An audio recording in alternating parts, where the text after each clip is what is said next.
बहुत पुराने ज़माने की बात है, जब दुनिया सादगी और रिवाजों की जंजीरों में जकड़ी हुई थी और लोग अपनी ज़मीनों, माल दौलत और ख़ानदानी नस्ल पर फ़ख्र किया करते थे।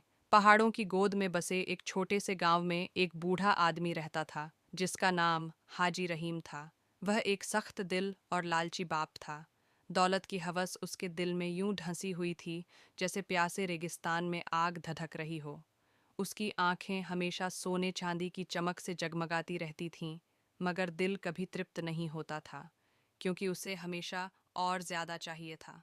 हाजी रहीम के दो बेटे थे। बड़ा बेटा कमर, बाप की तरह चालाक, हिसाबी और लालची। वह गांव-गांव व्यापार करता और हर सौदे में ज्यादा से ज्यादा फायदा निकालने की कोशिश करता।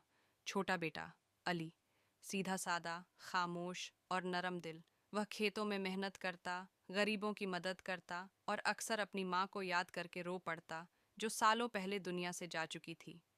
हाजी रहीम कमर से प्यार करता था, क्योंकि वह दौलत लाता था, और अली को हिकारत की नज़र से देखता था, क्योंकि वह दौलत जमा नहीं करता था। गांव वाले हाजी रहीम की लालच से वाकिफ थे, इसीलिए उससे दूर रहते थे। मगर हाजी रहीम को इससे कोई फर्क नहीं पड़ता था। एक दिन उसने दोनों बेटों को बुलाया। मैं बूढ़ा हो चुका हूँ, अब चाहता हूँ कि अपनी जायदाद तुम दोनों में बांट दूँ, मगर पहले यह देखूंगा कि कौन मुझे ज़्यादा खुश रख सकता है। कमर फौरन बोला, अब्बा जी, मैं आपके लिए और दौलत कमाऊंगा, आपको बादशाहों जैसी जिंदगी दूंगा। अली ने धीरे से कहा, अब्बा जी, मैं आपकी खिदमत करूंगा और आपको कभी अकेला नहीं छोड़ूंगा। हाजी रहीम तंज से मुस्कुराया, खिदमत से पेट नहीं भरता, पेट दौलत से भरता है। उसी दिन उसने फैसला कर लिया कि ज्यादा जायदाद कमर को देगा और अली को सिर्फ एक छोटा सा खेत। अली का दिल टूट गया, मगर उसने जुबान नहीं खोली, क्योंकि वह जानता था कि उसके बाप की आंखों पर लालच की पट्टी बंध चुकी है। एक रात, जब मूसलाधार बारिश हो रही थी और गलियां कीचड़ से भरी थीं, अली खेत से वापस आ रहा था कि उसने एक बूढ़े मुसाफिर को जमीन पर गिरा देखा। उसने फौरन उसे सहारा दिया और अपने घर ले आया। हाजी रहीम चिल्ला पड़ा, ये फकीर हमारे घर क्यों लाया गया है? अभी निकालो इसे। अली ने नरमी से कहा, अब्बा जी, ये हमारा मेहमान है, इसकी मदद करना हमारा फर्ज है। कमर हंसा, अली, तुम्हारी ये नेकियां तुम्हें कहीं नहीं ले जाएंगी, देख लेना, तुम गरीब ही मरोगे। अली मुस्कुराया, दौलत से ज्यादा अल्लाह की रजा अहम है। यह जुमला हाजी रहीम के सीने में तीर की तरह लगा। अगले दिन उसने गांव के बुजुर्गों के सामने ऐलान किया, मेरा छोटा बेटा नाफरमान है, मैं उसे विरासत से महरूम करता हूँ।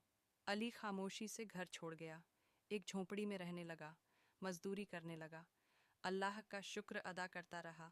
उधर कमर की तिजारत बढ़ती गई और हाजी रहीम की लालच भी, मगर लालच कभी संतुष्ट नहीं होता। एक दिन कमर एक बड़े सौदे में धोखा खा गया। सोने की बोरियां, अंदर से पत्थर निकले। फिर एक और नुकसान, फिर एक और झूठ। दूसरी तरफ अली का खेत हरा भरा होने लगा। लोग उसकी इज्जत करने लगे, उसे दुआएं देने लगे।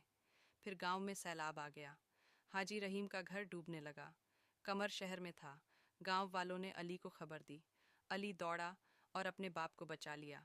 हाजी रहीम शर्मिंदा तो हुआ, मगर घमंड ने जुबान बंद रखी। वक्त गुजरता गया। कमर एक और बड़े धोखे का शिकार हुआ। सारी जमा पूंजी लुट गई। कर्जदार दरवाजे पर आ गए। एक रात तूफान आया, घर गिर गया। अब हाजी रहीम और कमर सड़क पर थे। तब पहली बार हाजी रहीम रो पड़ा, या अल्लाह, मैंने बहुत जुल्म किया। अली को खबर मिली।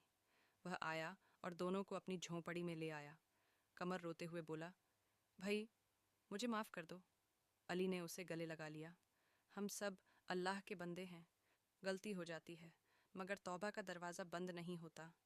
हाजी रहीम कांपती आवाज़ में बोला, बेटा, मुझे माफ़ कर दो, तुम ही असली दौलत हो। उस दिन हाजी रहीम को समझ आ गया कि दौलत नहीं, बल्कि नेकी असली खजाना है। कुछ अरसे बाद अली ने एक छोटी दुकान खोली। कमर भी उसके साथ ईमानदारी से काम करने लगा। हाजी रहीम हर नमाज के बाद दुआ करता, या अल्लाह, मुझे माफ़ कर दे।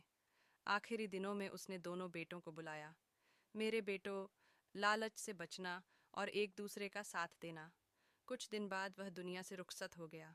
पूरा गांव उसके जनाजे में शामिल हुआ और लोगों ने कहा, यह शख्स तौबा करके गया है। उस दिन से गांव में यह कहावत मशहूर हो गई, لالچ آگ ہے جو سب کچھ جلا دیتی ہے، اور توبہ پانی ہے جو سب کچھ بجھا دیتی ہے۔